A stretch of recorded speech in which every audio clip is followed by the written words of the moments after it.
నర్మదా నది ఒక విలక్షణమైనటువంటి నది. అసలు నర్మదా నదికి ఒక విశేషం ఉంది. నర్మదా ప్రవహించడమే ఎక్కడ ప్రవహిస్తుంది అంటే ఈ దేశంలో జ్ఞానం కోసం వెళ్ళేవాళ్ళు, జ్ఞానం పొంది వచ్చేవాళ్ళు, వీళ్ళందరూ ఎక్కడ కలుసుకోవాలో అక్కడ నర్మద ప్రవహిస్తుంది. మీరందుకే పతంజలి చరిత్ర చదివితే మీకు మాట కనపడుతుంది. పతంజలి చరిత్రలో పంచ ద్రవిడ దేశములకు పంచ గౌడ దేశములకు మధ్యలో కేంద్రస్థానము నర్మదా అని రాసి ఉంటుంది.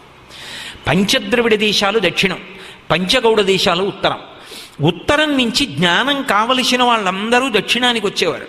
వచ్చి దక్షిణ దేశంలో ఆచార్యుల దగ్గర జ్ఞానం నేర్చుకుని వెడుతుండేవారు.